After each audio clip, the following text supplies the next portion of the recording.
आज आपण कैरीपासून एक चटपटीत चवीचा पदार्थ बनवणार आहोत, तो म्हणजे मेथांबा। मेथीचे दाणे, गूळ आणि कच्च्या कैरीचा हा आंबट गोड मेळ केवळ चविष्टच नाही तर उन्हाळ्यात आरोग्यासाठीही उत्तम असतो। त्याकरिता हा मेथांबा सोप्या पद्धतीने कसा बनवायचा ते पाहूयात। मी येथे मेथांबा करण्यासाठी 2 तोतापुरी कैऱ्या घेतल्या आहेत। त्या कैऱ्या मी धुवून पुसून कोरड्या करून घेतल्या आहेत, जेणेकरून त्याला लागलेला चीक किंवा धूळ, मातीचे कण असतील ते निघून जातील।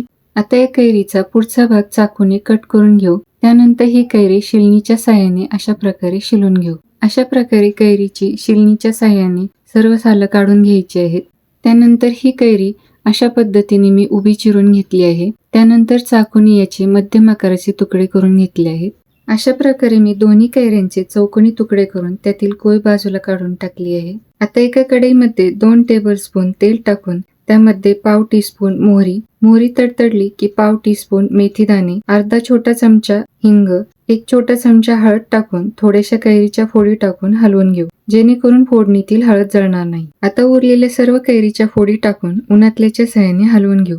या फोडणीमध्ये या कैरीच्या फोडी चांगल्या परतून घेऊ। मी या फोडी अशा प्रकारे 1-2 मिनिटं परतून घेतल्या आहेत। आता कढईवरती 5 मिनिटांसाठी झाकण ठेवून लो गॅस फ्लेमवरती या कैरीच्या फोडी शिजवून घेऊ। कढईवरती 5 मिनिटांसाठी झाकण जरी ठेवले असले तरी अधूनमधून 1-2 वेळा अशा प्रकारे या सर्व फोडी कढईच्या तळापासून हलवून घ्यायच्या आहेत, नाहीतर त्या कढईच्या तळाशी चिटकून करपू शकतात। 5 मिनिटं झाली आहेत। आता या कढईवरील झाकण काढून या कैरीच्या फोडी शिजलेत की नाही ते चेक करून पाहू। तुम्ही इथे पाहू शकता कैरीच्या फोडी व्यवस्थित शिजलेल्या नाहीत, त्यामुळे यावरती मी पुन्हा 2 मिनिटांसाठी झाकण ठेवून घेतले आहे। 2 मिनिटं झाली आहेत। आता या फोडी शिजलेत की नाही ते काटे चमच्याच्या साहाय्याने चेक करून पाहू। तुम्ही इथे पाहू शकता या कैरीच्या फोडी व्यवस्थित मऊसूत शिजल्या आहेत। आता यामध्ये 4 टीस्पून लाल तिखट टाकून या कैरीच्या फोडी या मसाल्यामध्ये व्यवस्थित कोट करून घेऊ। त्यानंतर मी यातील लाल तिखट करपू नये यासाठी यामध्ये लगेचच 1 वाटी पाणी टाकून घेतले आहे। त्यानंतर यामध्ये 1 वाटी गूळ,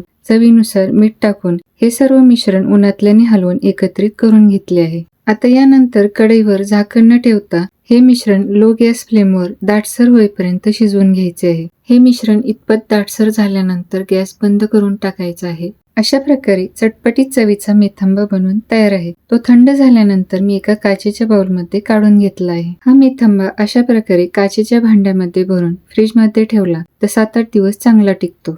हा मेथांबा तुम्ही चपाती तसेच वरण भातासोबत देखील खाऊ शकता। अप्रतिम लागतो। एकदा नक्की बनवून पहा। हा व्हिडिओ जर तुम्हाला आवडला असेल तर व्हिडिओला लाईक व चॅनलला सबस्क्राईब नक्की करा।